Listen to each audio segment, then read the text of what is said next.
Audio Jungle.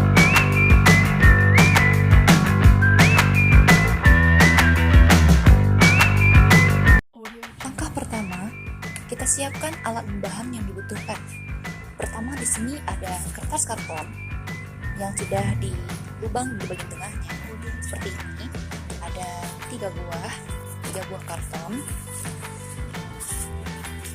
Kalau bisa lubang ini dikecilkan karena ini sedikit kebesaran. Yang kedua, kita juga bisa sediakan selotip. Yang ketiga itu ada cermin datar. Yang keempat itu ada senter. Yang kelima itu ada gunting. Yang keenam ada lilin. Yang ketujuh itu ada korek api. Yang kedelapan itu ada plastik bening. Mari kita saksikan. Setelah seperti ini dan lamanya kita hidupkan, kita perhatikan kembali apakah benar cahaya itu melambat lurus.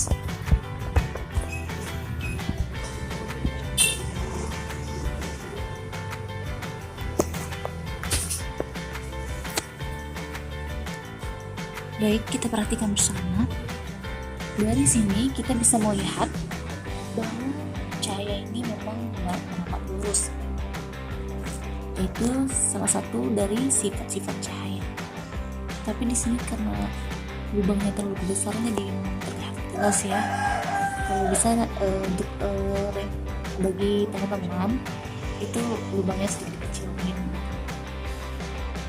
Jadi kita dapat tarik kesimpulan bahwa sifat cahaya itu salah satunya dapat merambat lurus. Selanjutnya, kita akan juga mencobakan lilin yang sudah dihidupkan tadi. Kita buktikan bahwa cahaya itu dapat menembus benang bening. Apakah benar? Kita di sini menggunakan kantong plastik bening. Nah, akan kita buktikan dan akan kita lihat bersama-sama apakah benar. Bisa teman-teman lihat dari cahaya lilin yang di bawah itu, cahayanya dapat diteruskan melalui benda bening. Api dari lilin tersebut terpancar jelas di kantong plastik ini. Selain itu, kita juga bisa membuktikan bahwa cahaya dapat menembus benda bening dengan menggunakan alat senter, gelas kaca, dan boneka. Mari kita lihat.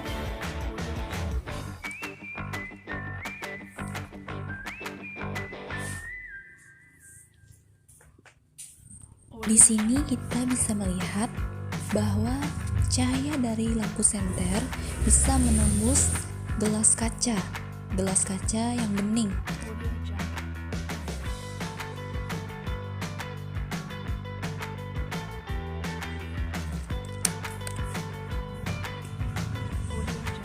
Sedangkan cahaya senter yang kita arahkan cahayanya ke boneka itu cahayanya tidak dapat diteruskan atau tidak dapat menembus boneka tersebut karena dihalangi oleh boneka.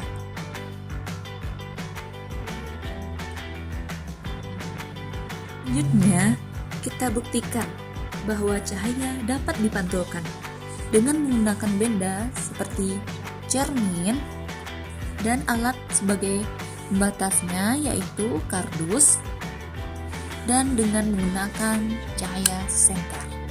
Mari kita buktikan. Pertama, kita arahkan senter ke arah cermin dan bisa kita lihat bahwa senter ini cahayanya dapat dipantulkan melalui bantuan cermin. Kalau tidak pakai cermin, maka tidak ada pantulan cahayanya. Melalui cermin, cahaya itu dapat dipantulkan.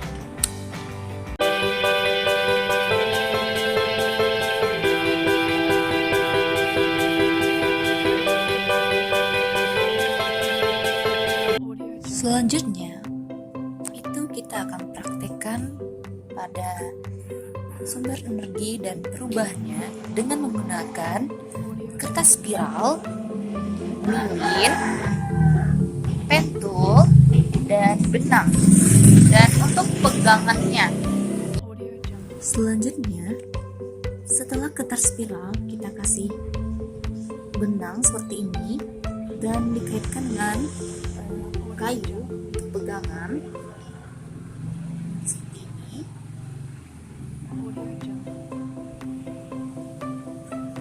Setelah itu, dengan lilin yang sudah dihidupkan, kita bisa meletakkan kertas spiral di atas panasnya api.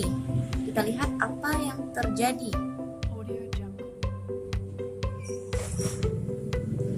Kertas spiral terlihat berputar di atas energi panas dari cahaya lilin. Di sini terjadi perubahan energi panas menjadi energi gerak.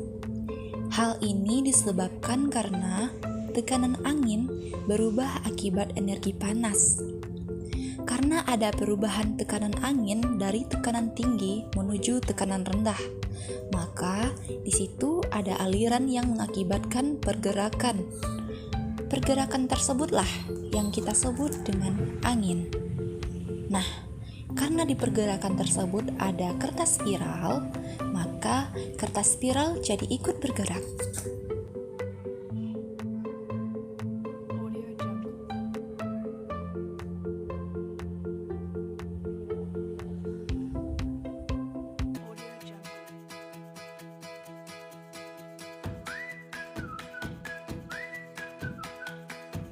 Hai adik-adik, kali ini kita akan melakukan praktikum mengenai pengaruh gaya terhadap gerak benda.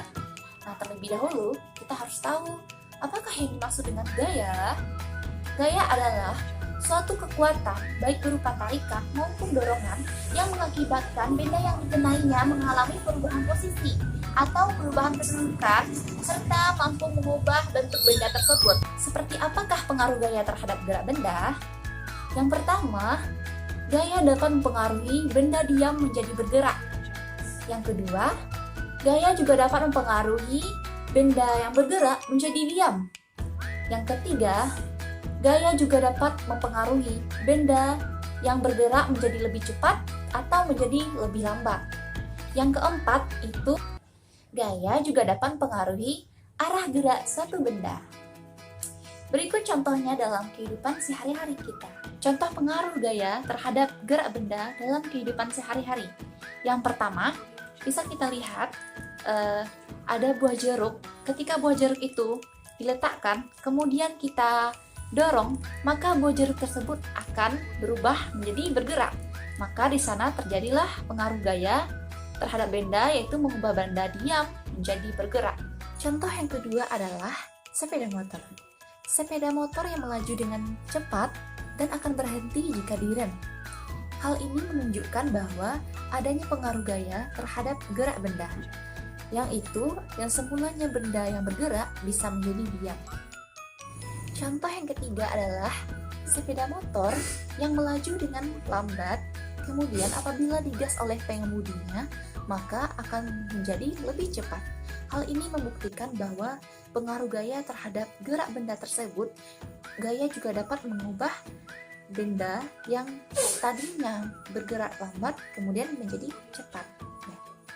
Kemudian contoh yang keempat adalah ketika kita melemparkan sebuah bola ke tembok dan bola tersebut berubah arah ketika setelah mengenai tembok tersebut, maka di situ juga terjadi pengaruh gaya terhadap gerak benda, yaitu gaya dapat mempengaruhi arah gerak benda.